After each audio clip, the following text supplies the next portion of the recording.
Nama Om Vishnupadaya Krishna Prestaya Bhutale Srimati Bhaktivedanta Swaminiti Namane Namaste Saraswati Deve Gauravani Pracharane Nirvishesha Shunyavadi Pastyatyadesha Tarane Sri Krishna Chaitanya Prabhu Nityananda Sri Advaita Gadadha Shivasani Gaura Bhakta Vrinda Hare Krishna, Krishna Krishna, Hare Hare, Hare Rama, Rama Rama, Hare Hare.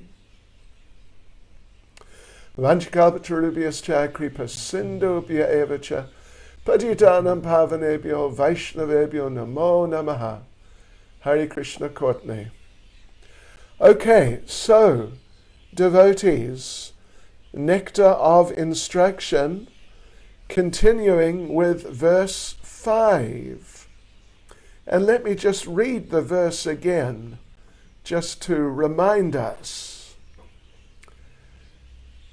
Krishneti yasya giritam manasadriyeta dikshasti chet pranatibis chabhajantam isham shushrushaya bhajana vigyamananyamanya Nindadi shunya ridam ipsita sangalabdya. One should mentally honor the devotee who chants the holy name of Lord Krishna. One should offer humble obeisances to the devotee who has undergone spiritual initiation, diksha, and is engaged in worshipping the deity. And one should associate with and faithfully serve that pure devotee who is advanced in undeviated devotional service and whose heart is completely freed from the propensity to criticize others. That's pretty amazing, isn't it? So that's verse 5 of Nectar of Instruction. And we read a few paragraphs. We're going through paragraph by paragraph. And you remember at the end, yesterday, we were reading the 5th paragraph of the 5th verse, of the purport of the 5th verse. And at the end of that paragraph, there was a type of definition, you could say, a description of an uttama adhikari. Uttama adhikari, of course, means topmost devotee. Topmost devotee. And let me just read it again, just to remind us it's important.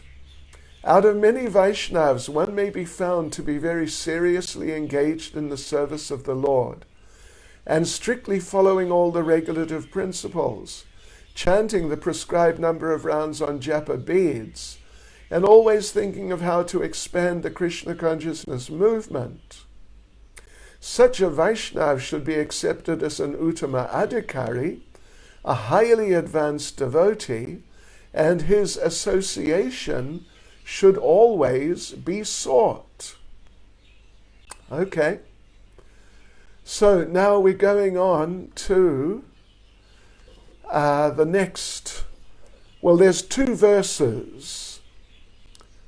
There's two verses immediately after this 5th paragraph. And if you've got a copy of Nectar of Devotion, you can see those two verses. And the context, Srila Prabhupada begins the paragraph by saying, the process by which a devotee becomes attached to Krishna is described in Chaitanya Charitamrita. Yes. So, I'll just read I'll read the verses also. They're nice. Dikshakale bhaktakare atma samarpana sekale krishna tare kare atma sama. At the time of initiation, when a devotee fully surrenders to the service of the Lord, Krishna accepts him to be as good as he himself. As good as Krishna accepts the devotee to be as good as Krishna. That's amazing. At the time of Diksha. Now, one little point I should mention here, we don't want to confuse anyone. We really don't want to. We would like to unconfuse if there is some confusion. But Srila Prabhupada has referred to two types of initiations. In fact, right in the first paragraph, if you've got your book with you, if you have a book with you, go back to the first paragraph. And there we'll see sort of 5 or 6 or 7 lines down, Prabhupada says, the Kanishta Adhikari is a neophyte who has received the Harinam initiation from the spiritual master and is trying to chant the holy name of Krishna. Okay, so first initiated.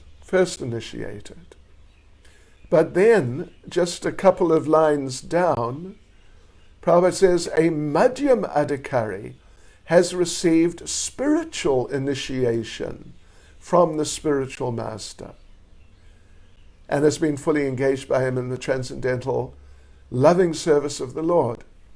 So just note that, of course, we generally use 2 initiations, and Prabhupada in this purport from time to time mentions one initiation and sometimes the other one.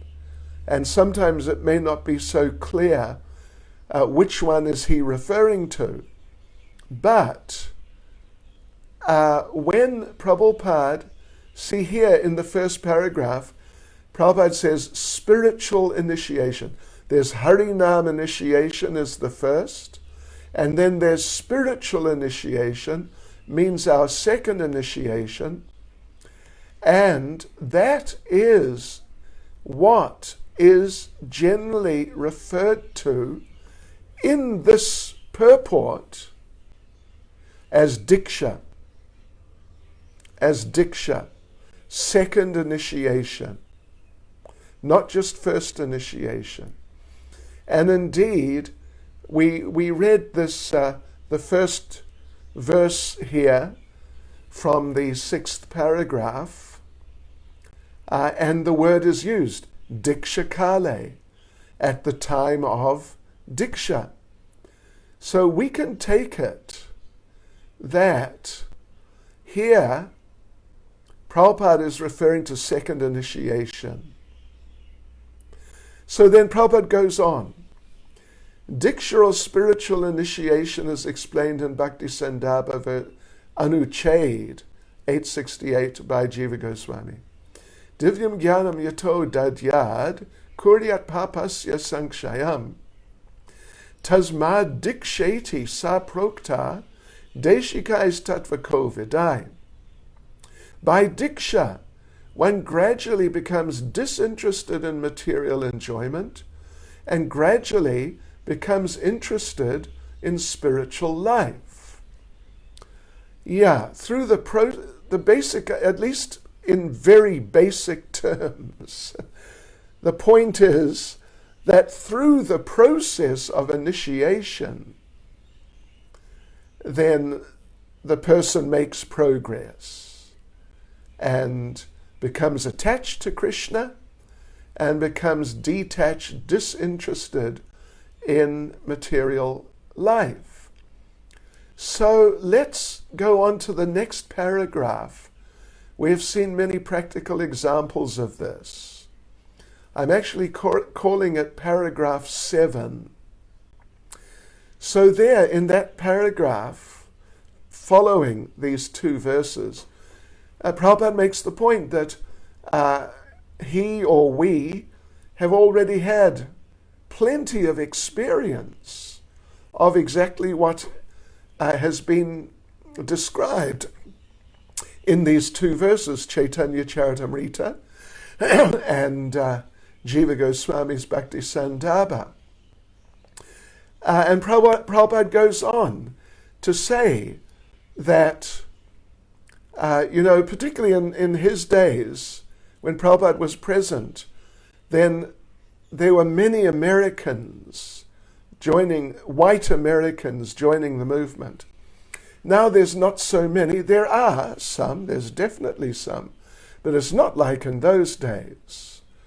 And coming and living in the temples. So Prabhupada's saying that he has experience that these Americans and Europeans and, other people from the western parts of the world, they're becoming devotees, although they're coming from, like fairly wealthy families, at least in many cases, at least middle class or upper middle class financially. That was quite normal. Let me give a classic example. I don't know if you're familiar with the story, but how about the most wealthy member of Srila Prabhupada's ISKCON, His Grace Ambarish Prabhu, from the Ford family, and he's still a part owner of the Ford Motor Company internationally. So he's not a poor man. He's a very wealthy man. He's already given at least $25 million for the building of the TOVP. If any of you out there in Facebook Live land or Instagram land, if any of you think you're wealthy, then give $25 million for the TOVP, then we'll accept you're wealthy. So, but Ambarish, I don't know if you know the story. It's an interesting story. Listen to this. Ambarish, he's born in the family, and he's living with the family and the different Ford, his cousins and uncles and so on, and grandparents. And Ambarish, so he's living in just luxury. But he became frustrated with it. And he just left home. And he didn't tell anyone where he was going. He just abandoned the family. And he became a hippie. Seriously. Ambarish Prabhu became a hippie. And he was living in a log cabin in the forest somewhere, just living a natural life. So there you got, what a classic example of someone from a wealthy background. But they become frustrated, then they take to Krishna consciousness. Yeah. I can tell you a little Prabhupada story. Listen to this. It's a nice little story. Probably some of you would have heard it. But Prabhupada was in Mayapur, and he was being interviewed by some journalist. And in Mayapur and Navadvip, just that area there, Mayapur's on one side, the eastern side of the Ganges. Navadvip town, or city even, is on the western side of the Ganges. And there has been a major controversy for a few hundred years about where is the birthplace of Lord Chaitanya. Aha. Of course, we know just up the road, a kilometre or two from our ISKCON campus, we know there's the Yoga Pit and the birthplace, but I don't know if you're aware, on the other side, in Navadvip town, there is another birthplace. Haribol. There's another birthplace with a neem tree. And yeah, it's a whole setup. And there's been this clash between the two parties. So anyway, Prabhupada, the story. Prabhupada is being interviewed by this journalist.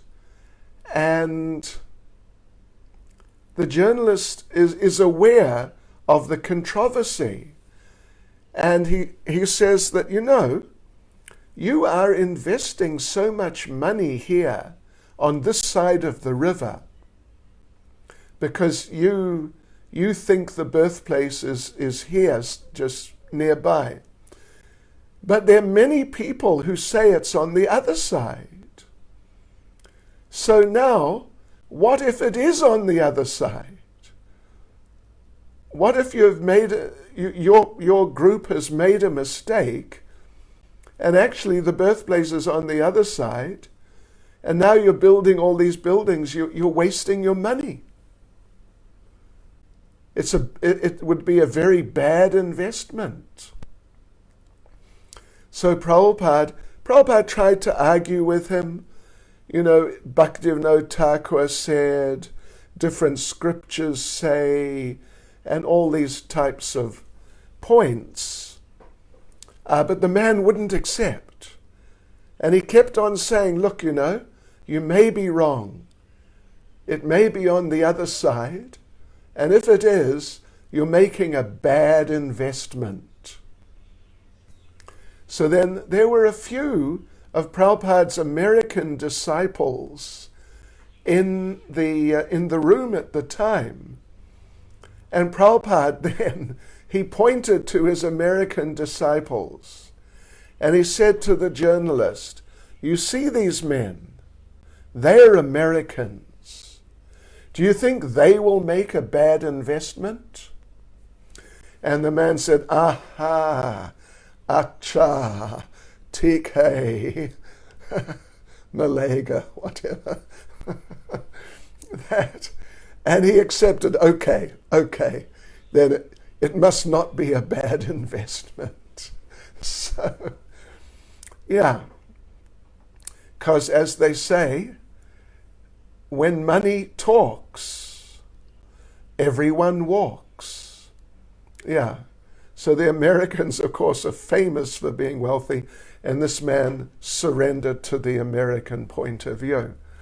All right, anyway, so Prabhupada is saying that these devotees, particularly in those days, they're just giving up their wealthy situations and coming to live in temples and living in very austere conditions.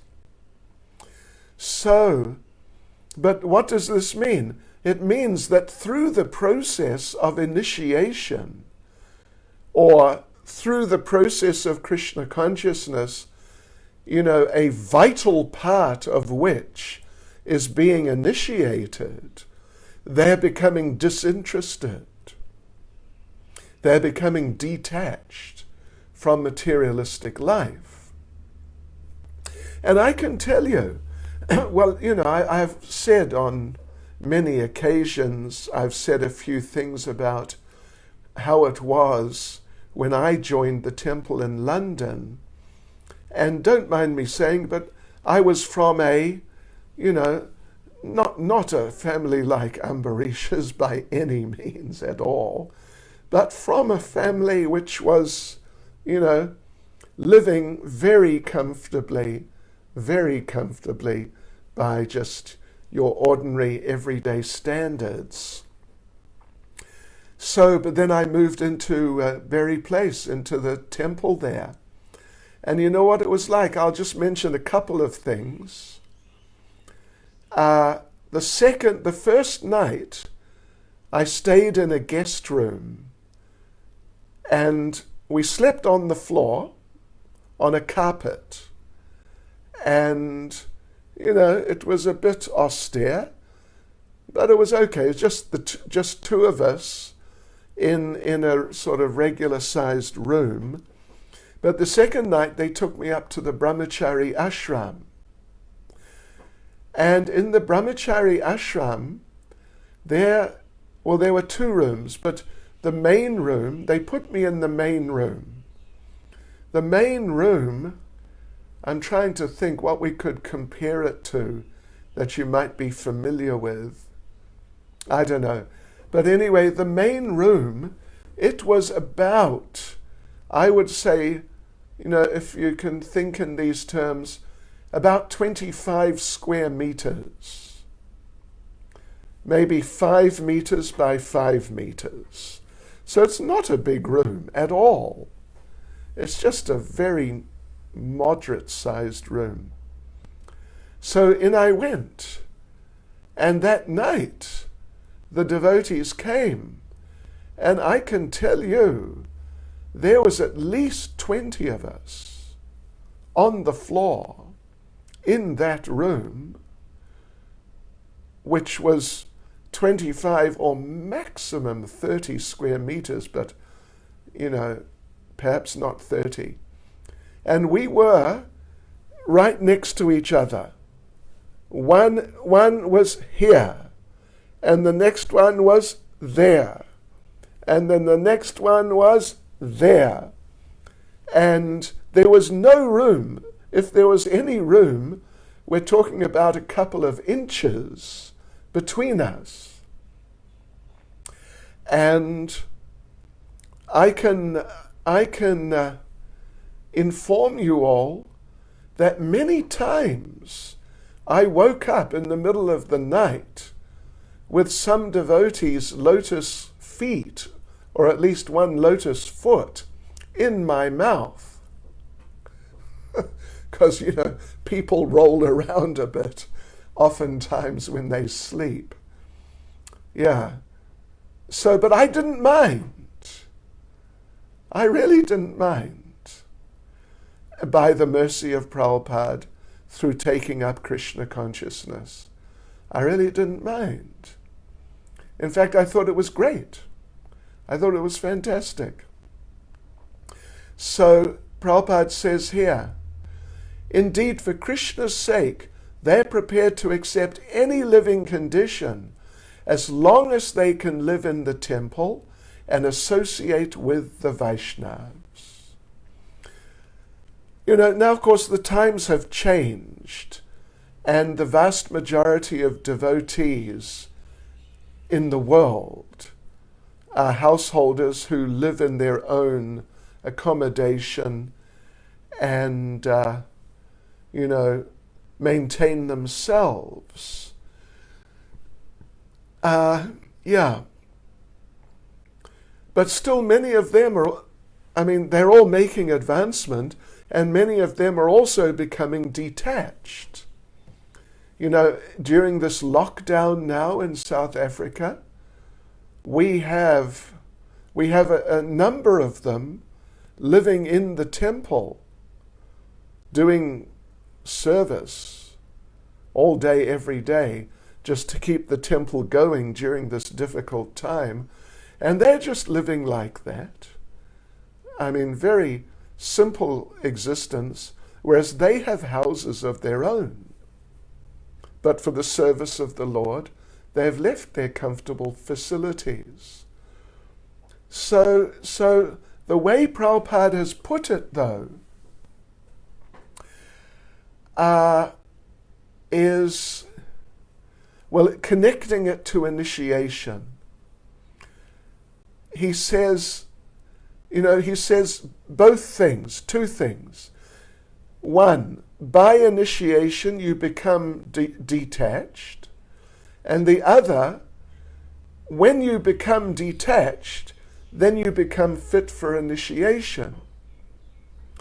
I mean, detached doesn't need to mean you have to be ready to live under a tree or something like that, but at least detached compared to your typical materialistic person.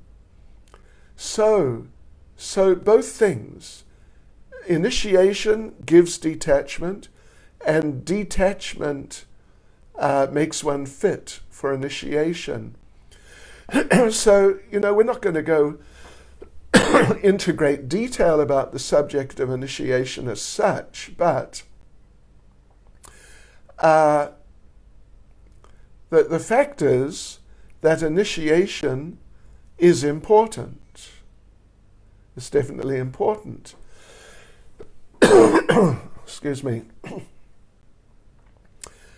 And this is why Prabhupada, basically on many occasions, he insisted that if someone is serious about Krishna consciousness, then they must take initiation. Yeah. So Prabhupada many times talked about that, and even raised the question that if someone is like refusing to take initiation, there's something wrong with them. But anyway, like I said, without getting into the subject in much detail, initiation, among other things, involves a devotee becoming connected with the disciplic succession more firmly, being accepted by the spiritual master as a disciple. Yes. So that by that acceptance by the spiritual master, and of course the disciple has to accept also, but of course the main thing is the acceptance by the spiritual master, then through that the connection with the disciplic succession is strengthened, and advancement takes place. Yeah. Of course, so anyway, so that's discussed here. So when a person becomes like that, then they can be initiated. There are two considerations. One is detachment, the other is becoming attached to Krishna. Just detachment on its own, of course, is more like impersonalism. But detachment has to be there, but detachment through becoming more attached to Krishna. And just in regard to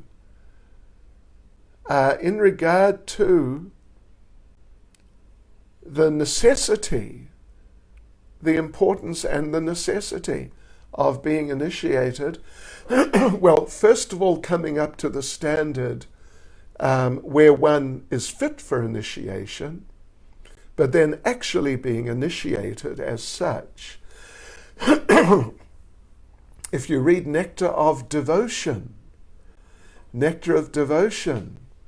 when Srila Prabhupada and Rupa Goswami, they list out the 64 rules, of devotional service, Krishna consciousness.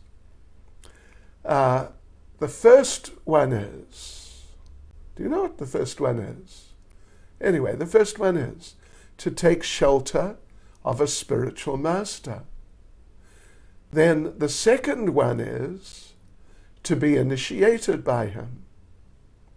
And the third one is to take instruction from him. You check your Nectar of Devotion, you'll see that.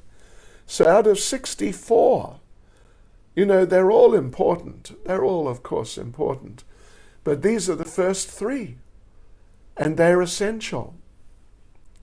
Anyway, that's just by the way, in terms of the importance or necessity of being initiated. So we go on to the next paragraph, which I'm calling paragraph 8. I merged the two little paragraphs just before, which had the two verses. I merged them into one. Maybe I shouldn't have done that, but anyway. Okay, so we go on to what I call paragraph 8, which begins, one should not accept a spiritual master without following his instructions. Nor should one accept a spiritual master just to make a fashionable show of spiritual life. Yeah, one must be inquisitive. One must have a sincere desire. I want to advance in Krishna consciousness. I want to be a devotee and dedicate my life to being a devotee. Then if one has that attitude, then one should accept, and must even, a spiritual master. And, Prabhupada mentions spiritual masters shouldn't be accepted just to make a fashionable show. And it happens. It happens. Just for social reasons, means like wanting a little more importance in the Vaishnav community. Sometimes it happens that someone, just in a kind of mechanical way, they follow the regulative principles, they chant 16 rounds, they do some service, they come to the temple, and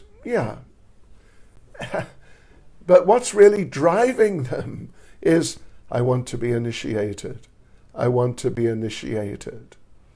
And so then, because the temple authorities are the main ones who have to check the candidates and see who is fit and who is not fit. So if somehow or other they're not careful enough, and it happens sometimes, then some person who shouldn't really be initiated kind of slips through and gets initiated. These things happen. And just for some reason like that so devotees will think I'm more important. Because if someone's not initiated, then some devotees may say, oh, why are you not initiated? That is not good. Sometimes our devotees say all sorts of different things. Yeah. Or someone may be pressured to be initiated. They may not even want, but they're just told, no, you must. And then so they say, oh, well, all right then. But reasons like these are not good reasons for becoming initiated. And if someone is initiated for that sort of reason, then, oftentimes they don't do well in Krishna consciousness. Yeah. So then Prabhupada, if you look at the bottom of the same paragraph, when one is actually initiated by the bona fide spiritual master, and when he seriously engages in the service of the Lord, he should be accepted as a madhyam adhikari. A madhyam adhikari. So we should take from this, that Prabhupada is referring to second initiation. Second initiation. Yeah, diksha. I mean, after all, in those two verses we just looked at 10 minutes ago, the word diksha was used. And diksha, traditionally and classically, even though we sometimes use it differently, but classically it refers to what we call second initiation. Aha. So let's go on to the next paragraph, I think. Let me just have a look, see here. Yeah. Oh, yeah. Oh, yeah, definitely. Let's go on to the next paragraph, which is, what do I say? It's paragraph 9. It begins, the chanting of the holy names of Krishna is so sublime. Okay. So, yeah, the chanting of the holy names of Krishna is so sublime. It's such a powerful process. After all, it's the Yuga Dharma, and it's the most powerful of all processes. So, it's so powerful that, as Prabhupada says here, that if one chants Hare Krishna offenselessly, then he or she will come to the point of understanding understanding, Prabhupada says, means some element of realization is there, that there's no difference between the Lord and his names. Yeah. And Prabhupada then says, one who has reached such an understanding should be very much respected by neophyte devotees. In other words, it really is a pretty high realization.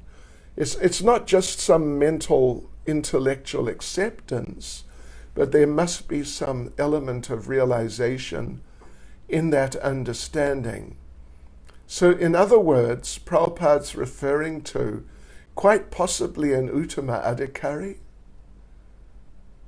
and if not, then at least a very advanced madhyama adhikari, and they should be just deeply respected by the junior devotees. So, anyway, let's see now. Okay. Prabhupada quotes a verse from Chaitanya Charitamrita. It's a very important verse. This is Lord Chaitanya instructing Sanatana Goswami. Yahara Kamalashrada Se Kanishta Jana Krame Krame Teno Bhakta Haibe Uttama. One whose faith is soft and pliable is called a neophyte, but by gradually following the process, he will rise to the platform of a first-class devotee, and Prabhupada uses the word uttama. I mean, not Prabhupada, Lord Chaitanya uses the word uttama adhikari, the topmost level. Even though the person say kanishta jana, this person is a kanishta in the very beginning. So then Prabhupada goes on for the rest of the paragraph basically to talk about chanting, our chanting in ISKCON, and the tradition of chanting in Gaudiya Vaishnavism.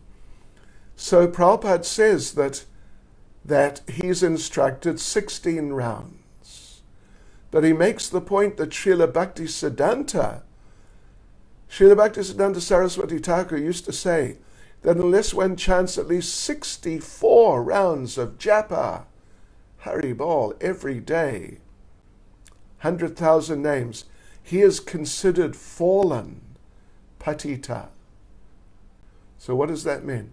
Does that mean we're all fallen?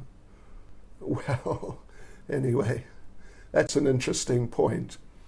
But not in these terms, like in a position of having fallen down from Krishna consciousness. So we're only chanting 16. Bhaktisiddhanta said 64. Otherwise, it's not good. So what is helping us then, making us worthwhile in terms of chanting? And not just that we're simply just fallen and just kind of in a pretty useless position spiritually. Because Prabhupada always took his disciples very seriously as devotees. So the difference, what makes the difference is Prabhupada's mercy. I mentioned the other day, Prabhupada was asked once, do you know everything? And Srila Prabhupada said, no, I don't, but Krishna does, and he tells me. In other words, Srila Prabhupada has very intimate and close connection with Lord Krishna. They are associates. It means they talk to each other. We may talk to Krishna, we can talk to Krishna, but whether we hear him replying, whether he replies, that may be another question. So anyway, Prabhupada, our understanding is, Prabhupada made an arrangement with Krishna. Please accept these men and women on the basis of them doing at least 16 rounds. Please. And Krishna agreed. So therefore, despite what Srila Bhaktisiddhanta did, we are to be accepted. Those who are following Prabhupada seriously are to be accepted as bona fide Vaishnavas in any company, by any standards, bona fide. Like I said, like Prabhupada said, Srila Bhaktisiddhanta had that standard. Lord Chaitanya had that standard too. There's a really interesting story about Lord Chaitanya. Just listen to this. I'm going to read to you about half a dozen verses from Chaitanya Bhagavat, Antya Leela, chapter 9. I haven't got the verse numbers, but it's Antya Leela, chapter 9. So some devotees have invited Lord Chaitanya to their houses for prasadam. As we said, when in the previous verse, for the householders to invite devotees for prasadam and association. This is an important part of Krishna conscious household life. So the devotees had invited Lord Chaitanya. So as the devotees invited the Lord to take his meal in their houses, the Lord took the opportunity to teach them all a lesson. When invited to take a meal, the Lord smiled and said, first you should become a Laksheshwara. If you combine Laksh and Ishvara, you get Laksheshvara. First you become a Laksheshwara if you want to invite me. Now the normal meaning, that's a common word. That's a common word. A synonym in modern Hindi would be Lakpati. Someone who has 100,000 rupees. So Laksheshwara means someone who has 100,000 rupees. And going back 500 years to the time of Lord Chaitanya when this is happening, 100,000 rupees was plenty of money. It was really. Now, you would be a wealthy man if you had 100,000 rupees. Yeah. So this is what Lord Chaitanya said, and that's the normal usage of the term Laksheshwara. So, Lord Chaitanya said, I take meals only in the house of a Laksheshwara. Hearing this, the Brahmins became worried. The Brahmins offered prayers to the Lord. O Goswami, what to speak of 100,000? Means rupees. They don't say rupees. They just say 100,000. What to speak of 100,000? None of us possess even 1,000. If you don't accept meals from us, then let our entire household be burnt to ashes. They're really disappointed because they're thinking that Lord Chaitanya will only eat at the houses of rich people. The Lord replied, do you know who is a Laksheshwara? He is someone who daily chants 100,000 holy names. This is more or less 64 rounds. This was Lord Chaitanya's standard too. Yeah. I call that person a Laksheshwara. I take meals in only such a person's house, not in the houses of others. Hearing this merciful statement of the Lord, the Brahmins gave up their anxiety and became joyful. Yes, so anyway, we'll conclude here, but let me just read a little, just refer back to the purport again. Prabhupada concludes the purport, the paragraph, this paragraph in the purport, by saying, according to Srila Bhaktisiddhanta's calculation, practically every one of us is fallen. But because we're trying to serve the Supreme Lord with all seriousness and without duplicity, we can expect the mercy of Lord Sri Chaitanya Mahaprabhu, who is famous as Patita Pavana, the deliverer of the fallen. So there you go, devotees.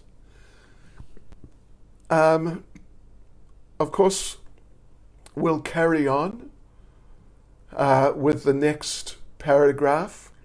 When Srila Satyaraj Khan, a great devotee of Sri Chaitanya Mahaprabhu, will carry on tomorrow with that paragraph. It's, according to my calculation, paragraph 10.